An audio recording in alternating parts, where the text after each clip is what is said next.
I came home to find my 12-year-old daughter sitting on the porch steps in the cold, knees pulled to her chest, eyes red from crying. Not inside the house. Outside. In 40-degree weather, in just a hoodie, waiting for me. And the front door was wide open. My stomach dropped before I even got out of the car. I ran to her, grabbed her by the shoulders, looked at her face. She wasn't hurt. Not physically. But something in her eyes was different. Something had gone out of them. She looked at me the way kids look at you when they've learned something about the world they weren't ready to learn yet. They went through everything, Mom, she said. Grandpa and Aunt Rachel. They went through everything. I stood there in the driveway for a moment, keys still in my hand, the engine still ticking behind me. And I knew this day had been coming for a long time. I just didn't know it was going to happen like this. I didn't know they were going to drag my child into it. That was the moment I stopped trying to keep the peace. That was the moment I decided to end it. Let me back up because you need to understand who these people are before you understand why what they did was so unforgivable. My name is Claire. I'm 41 years old. I'm a licensed property manager, and I've been running my own small real estate management company for about 7 years. I have one daughter, Lily. I've been divorced since Lily was 4. I own my house, fully, outright, no mortgage, and I've been living quietly in a mid-sized city about 90 miles from where I grew up. I say I've been living quietly, and I mean it. I don't post much on social media. I don't go to family events unless I absolutely have to. I stopped answering my phone every time my father called sometime around 3 years ago. Not because I'm a bad daughter. Because I finally got tired of being treated like one. My father's name is Gerald. He's 67. He remarried when I was 16, a woman named Donna who had a daughter of her own, Rachel, who was 13 at the time. Within about 8 months of that marriage, the family reorganized itself. Gerald became Donna's husband first, and my father second. Rachel became the daughter he'd always wanted. And I became the difficult one. I wasn't difficult. I was just the one who remembered things. I remembered that before Donna, my father had promised my mother, on her deathbed, she told me this herself, that the house she grew up in, a property her own parents had left her, would go to me someday. It was in her family for 3 generations. It mattered. My mother died when I was 15. Breast cancer. It was fast. 6 months from diagnosis to gone. I didn't have time to prepare, and honestly, I don't think you ever really do. But I remember that promise. And I held on to it. What I didn't know, what I wouldn't find out until much later, was that my father had already started moving pieces around the board before my mother was even buried. Rachel and I were never close. That's just the honest truth. She was the kind of person who always needed to be the most important person in the room, and when she wasn't, she found a way to make someone else feel smaller until the balance shifted back in her direction. Growing up, she was the one who got the new car. The college tuition paid in full. The vacations. The introductions to my father's business contacts. I got a pat on the back and a reminder that I was strong enough to handle things on my own. By the time I was 19, I had 2 jobs, a studio apartment, and a community college schedule. I wasn't bitter about it. I told myself I wasn't anyway. I just got used to the fact that in my family there were 2 categories, the ones who were worth investing in and the ones who were expected to figure it out. I figured it out. I put myself through school. Got my real estate license at 24. Started managing properties for other people, saved everything I could, bought my first small rental property at 28. Built from there. By the time I was 35, I had 6 properties under management and a client list that kept me busy year-round. My father had no idea any of this was happening. I didn't tell him. I'd learned a long time ago that sharing good news with Gerald just meant giving him something to take credit for or find fault with. So I kept my mouth shut and kept building. But here's the thing about families like mine. The silence doesn't protect you forever. Eventually, someone starts paying attention. And usually it's because they want something. 3 years ago, my father called me out of the blue. This was unusual. He generally let Donna or Rachel call me when they needed something because he knew I was less likely to hang up on them. He asked how I was doing. He asked about Lily. He even asked about my work, which he'd never shown any interest in before. I should have known right then. He mentioned sort of casually, sort of not, that he and Donna were thinking about downsizing, that the big house was getting to be too much. And then he said, and I remember this exactly, I was thinking maybe we should talk about the family properties. Just to make sure everything's organized. Family properties. As if there was a portfolio. As if we were equals in some kind of shared inheritance. I told him sure, we could talk. I didn't commit to anything. But something about the call sat wrong with me, like food that doesn't quite taste right but you can't identify why. I mentioned it to my lawyer, a woman named Patricia, who has handled my real estate work for years and who I trust more than almost anyone. She told me, very calmly, that I should get some documents in order before that conversation happened. That I should know exactly what I owned, what was in my name, and what wasn't. So, I started digging. And that is when things got very interesting. My mother had left a will. I knew that. I'd seen it when I was 16, briefly, at the lawyer's office right after she died. At the time, I was too young and too grief-destroyed to pay much attention to the details. I knew the house was mentioned. I knew there was something about money, but I didn't press. What I didn't know was that my mother had also updated that will 9 months before she died, after her diagnosis, when she was still clear-headed and deliberate about everything. And in that updated version, she had been very specific. The house, her childhood home, a Victorian-era property in the town where she grew up, was to pass to me directly. Not to my father. Not to any future spouse of my father's. To me. Her name was on the deed, and the will was explicit. My father had never sold that house. He'd been renting it out for 20 years and pocketing the income. When Patricia pulled the full chain of title on that property, we found something that made her go very quiet for a moment. Then she looked at me over her glasses and said, "Claire, he never transferred this. It's still technically in your mother's estate." Meaning it had never been properly settled. Meaning legally that house was mine. Had been mine since I was 15. And my father had been collecting rent on it for over 2 decades without saying a word. I sat with that for a long time. I didn't move immediately. I didn't call him screaming. I just sat with it, and I started to understand the shape of what had been happening my entire adult life. He hadn't ignored me because he was a bad father. He'd ignored me because it was convenient. A daughter who was asking questions was a liability. A daughter who thought she was owed nothing was an asset. I told exactly 2 people what I'd found. Patricia, who already knew, and my friend Dana, who has been in my corner since college and who reacted exactly the way I needed her to, not with dramatic outrage, just with a long exhale and a quiet "so, what are we going to do?" We. I love that woman. Patricia advised me to let this sit, to not confront my father, to quietly secure the documentation we needed and wait for the right moment. She said that people like my father, when they sense they're about to be exposed, often do something impulsive. And impulsive people make mistakes. She was right about all of it. Over the next 8 months, I filed the necessary paperwork to complete the probate process that should have happened when my mother died. My father had never officially closed her estate. Whether that was negligence or deliberate strategy, I'll never know for sure, but it had one result. The house was still legally in limbo, and with the right filings and the right documentation, I could establish my rightful ownership. The process was slow. It was expensive. It required a lot of patience. But I had been practicing patience my entire life. The summer before everything exploded, my father invited me to a family reunion. His side, Donna's side, everybody mixed together the way they'd always been since the marriage. These events happened about once a year, usually at my father's house, and they usually involved me sitting in a corner with a glass of wine while Rachel held court in the center of the room, and my father smiled at her like she'd invented sunlight. I almost didn't go. But Dana convinced me to, for reasons that seemed logical at the time, and in retrospect were absolutely correct. She said I needed to understand what I was walking back into. She said I needed to see these people with clear eyes before everything changed. So I went. I brought Lily. I smiled. I made small talk. I helped in the kitchen. I was, to all appearances, the same quiet, unobtrusive Claire I had always been.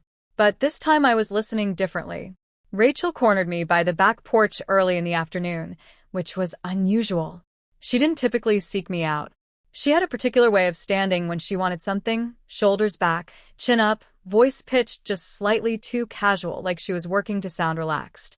She asked about my house. Not in a curious way, in a probing way. Do you have much equity in it at this point? I told her I was comfortable with where things stood, because Dad was saying he might want to use it as collateral for something. Just a thought.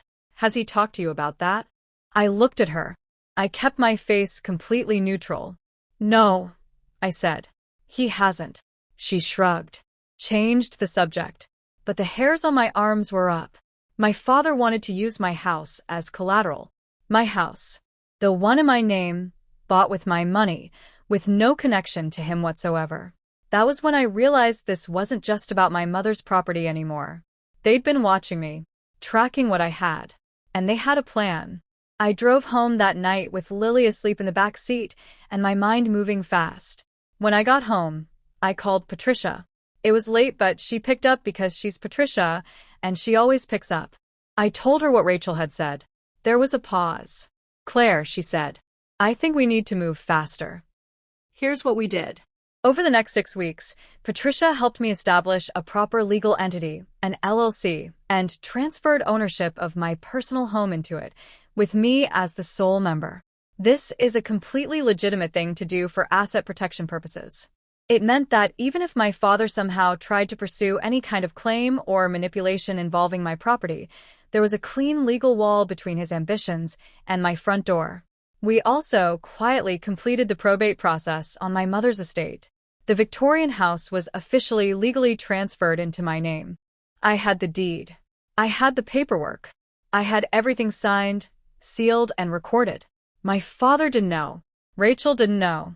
Nobody knew but me, Patricia, and Dana. I went back to my regular life. I worked. I picked Lily up from school. I made dinner. I paid my bills. I slept fine at night. And I waited. The call came on a Thursday afternoon in October. It was my father. He was using his serious voice, the one that sounds like he's being reasonable but has a hard edge underneath it, like a glove over a fist. He said he needed to talk to me about some financial matters. He said he'd been doing some research, and he thought there might be some confusion about a property that belonged to the family. He said he just wanted to clear things up. I told him I was happy to talk. Asked if he'd like to schedule something with Patricia present. Long pause. Why would you need a lawyer for a family conversation? I just like having things documented, I said. You know how I am. He said he'd be in touch. He didn't call back. But 3 days later, something happened that I did not anticipate. I had to travel for work. A client of mine owned a small apartment complex about 4 hours away, and there were issues with a contractor that required me to be on site.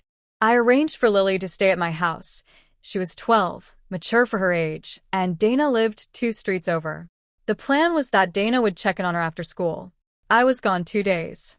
I came home to my daughter on the front porch in the cold. Lily told me everything. They'd shown up around 2 in the afternoon, the day before I got back. Grandpa Gerald and Aunt Rachel. Lily had let them in because of course she had. They were family, and nobody had ever told her not to. Why would I have told her not to? I didn't think they would go this far. They told her they were looking for some documents. Important papers. That it was fine, that Mom knew about it, that they just needed to check a few things. They went through my filing cabinets, my office, my bedroom closet. They went through boxes in the garage. They were there for almost 2 hours, according to Lily. She said Rachel got frustrated at one point and started going through drawers in my kitchen, pulling things out, making a mess. Gerald was quieter, but he was the one directing. Lily had asked them at some point if she should call her mom, and Gerald had told her not to. Had told a 12-year-old child not to call her mother while 2 adults ransacked the mother's home. When they finally left, they had taken a folder. Lily didn't know what was in it. She'd watched them take it. She'd been too scared to say anything. And after they left, she hadn't known what to do, so she sat on the porch and waited for me, because the house felt wrong and she didn't want to be inside it. I held my daughter for a long time. Then I went inside and looked at what was missing. The folder they'd taken was from my filing cabinet, second drawer, labeled simply Property Docs General. It contained older paperwork, some outdated insurance documents, a property survey from years ago, some correspondence with a contractor. Nothing sensitive.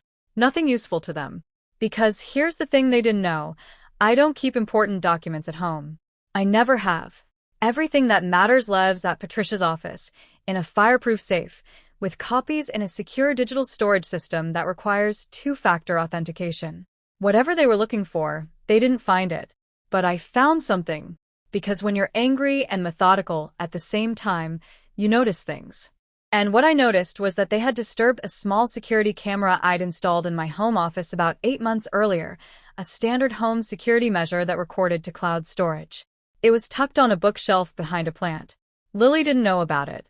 Nobody did except me. They had walked right past it. It had recorded everything. I sat down at my desk, opened my laptop, pulled up the cloud footage, and watched 2 hours of my father and my sister going through my private property while my daughter sat in the living room, increasingly distressed, asking questions they kept deflecting. I watched my father hold up a document, examine it, put it back. I watched Rachel go through my closet with zero hesitation, like she had every right to be there. I watched my daughter's face when she asked to call me, and my father said no. I downloaded the footage. I sent it to Patricia that night with a message that said simply, "We're done waiting." Patricia called me first thing the next morning. She was, as always, calm. She walked me through the situation clearly. What they had done was, depending on how you looked at it, potentially criminal. They had entered my home, without my knowledge or permission, and removed property. The fact that they did so under the false pretense of having my consent, in front of my minor child, and had explicitly instructed that child not to contact me, compounded things considerably. She said we had options. We could file a police report, which would create an official record. We could pursue civil action. Or we could do both, in that order, and let them understand the magnitude of what they'd walked into. She also said, and this was the part that made me take a long, slow breath, that given the timing, given that my father had recently been probing about the family properties and about using my house as collateral, this might not have been random.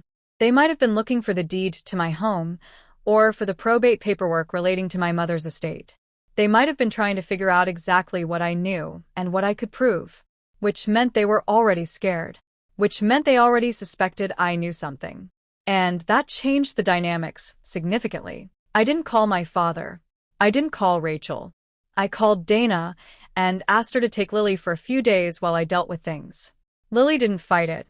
She liked Dana's house, liked Dana's teenage kids, liked being somewhere that felt normal. She hugged me at the door and said quietly, "Are you going to be okay, Mom?" I told her I was going to be better than okay. That was the truest thing I'd said in months. Patricia filed a police report on my behalf. The officer, who came to my house, watched the footage with me. He was professional, measured, and when it was over he wrote in his notes that the entry appeared unauthorized and that the removal of property was documented on video. He said that depending on my father's claims about having permission, this could go several directions, but that I had a strong record. A few days later, we sent certified letters to both my father and Rachel. Not threatening. Just informational, outlining what had occurred, what was documented, and what the potential legal exposure looked like.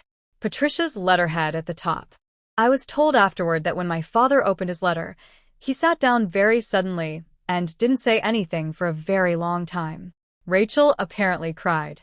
Not because she was sorry. Because she realized, I think, that they had miscalculated badly. Here's what I think they expected. I think they expected me to react the way I'd always reacted. To get upset, maybe. To call, maybe. To have a tense conversation that went in circles and then get guilt-tripped into letting it go. That had been the pattern my whole life. Something would happen, I'd get angry, and then I'd be talked down from it. By my father's "let's not make this bigger than it needs to be" voice, or by Donna's tears, or by Rachel's particular brand of gaslighting where everything somehow became about how hard things had been for her. They expected the old Claire. But the old Claire didn't have a lawyer, a legal entity around her assets, a cloud-backed security camera, a completed probate process, and 26 years of quiet documentation. The old Claire had been replaced sometime around the moment my daughter sat down on those porch steps in the cold. 2 weeks after the letters went out, my father called again. He didn't use the serious voice this time. He used the wounded voice. The one that was designed to make you feel like you were the one causing damage by defending yourself. He said I was overreacting. He said they had just been trying to help, to find some documents I might have misplaced. He said he hadn't realized I'd take it so personally. He said Lily had seemed fine to him. I let him talk. I didn't interrupt. I didn't argue. When he finished, I said, "I'll let my attorney handle the communication from here." And I hung up. I expected more calls. There were a few, mostly from Donna, which I sent to voicemail. There was one from Rachel, which I also didn't answer. The voicemail she left was interesting. She said that she knew I was upset, but that I needed to understand that there were things about our family situation that she hadn't told me yet. Things that would put everything in context.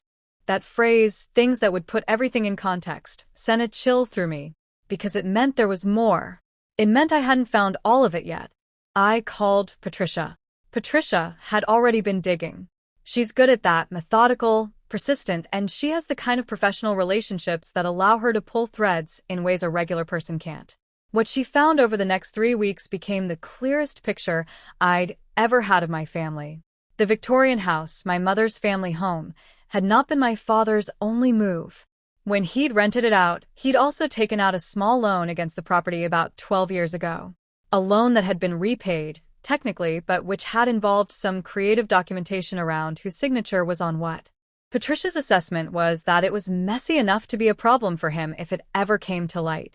There was also the matter of my mother's life insurance. My mother had a policy, a modest one, about $40,000. The beneficiary should have been me. I was her only child.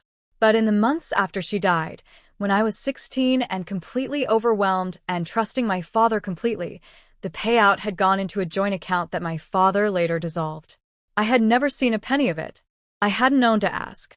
And then there was the thing I least expected. My mother had kept a journal. I didn't know this. I'd never seen it. But Patricia tracked down my mother's sister, my Aunt Ruth, who I hadn't spoken to in over a decade, because she'd had a falling out with my father years ago that nobody ever explained to me, and Ruth had a box of things my mother had left with her for safekeeping, including the journal. Ruth mailed it to Patricia's office. Patricia called me the day it arrived. When I went to pick it up, she set it on the desk between us without saying anything and just looked at me. It was a small notebook, green cover, my mother's handwriting inside. I took it home, and I read it in one sitting at my kitchen table, with a cup of tea that went cold. My mother had known she was going to die. Not from the beginning, but from the moment the doctors told her the treatment wasn't working. And she had known that my father, the man she'd been married to for 17 years, was not someone she could trust to handle what came after. She wrote about it carefully and clearly, in the voice of someone who is tired but not broken. She wrote about the house, about how important it was to her, and why. About her conversations with her lawyer, and how she had made absolutely sure the will was airtight.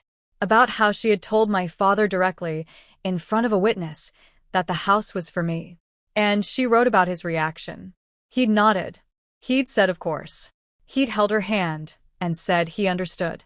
And 2 days later, she'd overheard him on the phone with someone, she didn't know who, saying that once things settled down, there were options for the property that he wanted to explore. She wrote, "He's already planning. I don't think he ever intended to honor what he told me. I hope Claire is strong enough for what comes after. I think she is. She's always been stronger than he gives her credit for." I sat with that for a very long time. My mother had known. She'd done everything she could to protect me. And for 26 years, her protections had been quietly dismantled by a man who had smiled at her funeral. I want to be honest about something. There was a version of me that wanted to go to my father's house and put everything on the table right then. To walk in and say, "I know everything. I have the journal. I have the footage. I have the deed. I have all of it. What are you going to do now?" But I thought about Lily on those porch steps. And I thought about what my mother had written. About patience. About making sure. And I thought about what Patricia had told me. Let them come to you. Let them make the next move. Because people who are scared make mistakes, and they hadn't finished making theirs yet. The next mistake came in the form of a family meeting. My father called it, sent out a group message to the whole family, about 30 people, announcing a gathering at his house the following Saturday. The message said it was to discuss some family matters and get on the same page about a few things. Rachel texted me separately. She said it was important that I be there. She said there were things I deserved to know, and that this was her trying to be fair to me. That last part almost made me laugh. I talked to Patricia. She told me to go. She told me to bring Dana, not as a witness, just as someone who could keep me grounded and who could, if necessary, be present. She said to let whatever they had planned play out, to not reveal what I knew, and to simply observe. She also told me that she had filed the necessary documents to formally establish my ownership of the Victorian house, that the recording was done, that it was in the public record, that if anyone pulled the title that day, my name would be on it. I went to the meeting. There were about 22 people there.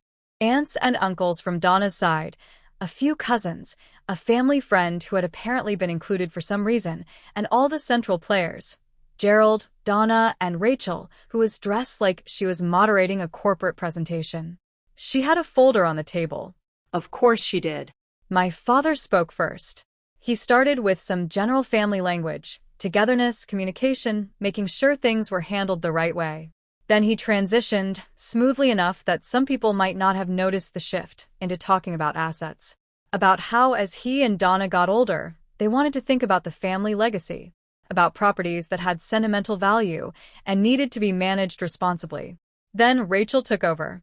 She said that it had come to their attention that my mother's estate had not been fully settled. That there was a property, and here she described my mother's house, the Victorian, in some detail that was technically still in a kind of legal limbo. She said the family had agreed it would be best for it to be transferred into a family trust, to be managed jointly. She looked at me when she said jointly. And then she said, "We've already taken some steps to start that process. We wanted to inform everyone at the same time." I looked around the room. Some people were nodding. Some were watching me. Donna was watching her hands. I waited. Rachel opened her folder. She started talking about paperwork. She slid a document across the table in my direction, some kind of consent form. I could see my name printed on it. And she said, in that too casual tone I'd known my whole life, "We just need your signature to move things forward." The room was quiet, and I said, "Rachel, can I ask you something?" She looked at me, chin up, confident. "When did you pull the title on that property last?" Small pause. "We have the information we need. Because if you'd pulled it this week," I said, "you'd have seen that the probate on my mother's estate was completed and recorded 14 days ago.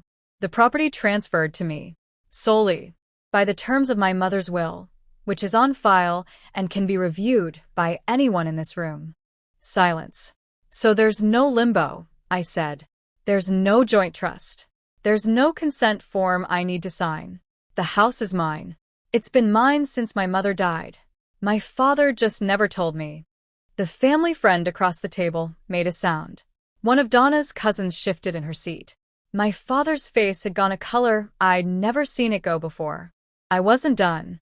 "I also want to mention," I said, and my voice was completely steady, completely calm, "that 3 weeks ago, while I was out of town for work, my father and Rachel entered my home without my permission, went through my private files, removed a document, and told my 12-year-old daughter not to contact me while this was happening.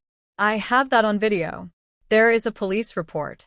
And my attorney has been in communication with both of them about the legal exposure involved." The room was very still. "I'm not trying to make a scene," I said. "I'm trying to be the thing I've always been in this family, which is honest. I just want everyone here to have accurate information." Rachel looked like she'd bitten into something rotten. My father looked like a man standing in a room he didn't recognize. Donna started crying, which she tended to do when things went sideways, because it was usually effective. But there was no one to perform it for today. I folded the consent form once and placed it back in front of Rachel. "I'll see myself out," I said. I walked to my car, texted Dana a single word, "done," and drove to pick up Lily. I want to tell you that it felt like triumph. And it did a little. But mostly it just felt like exhaling. Like putting down something very heavy that you've been carrying for so long you forgot it wasn't part of you. What happened after the meeting was, in some ways, more satisfying than the meeting itself. Because in a room of 22 people, information does not stay contained. By that evening, 3 of my father's relatives, people who had no particular loyalty to Donna's side of the family, had called or texted me. 2 of them just to say they were sorry. One of them to say she'd had a feeling something was off for years and she was glad it was finally out in the open. One of Donna's cousins called my father and, from what I heard later, was not gentle with him. The family friend, I found out later he was actually a business associate who my father had been trying to impress, quietly withdrew from whatever financial dealings had been in discussion. My father called Patricia's office twice. She let it go to voicemail both times and responded with a formal letter. Here's where it stands now. The Victorian house is mine. It has been properly transferred. I've retained a property manager, different from myself, because it's complicated to manage something with that much history attached, and the rental income now goes to an account in my name. My father's loan against the property, the one from 12 years ago with the questionable documentation, is a matter that Patricia and I have discussed carefully. We could pursue it. We may still.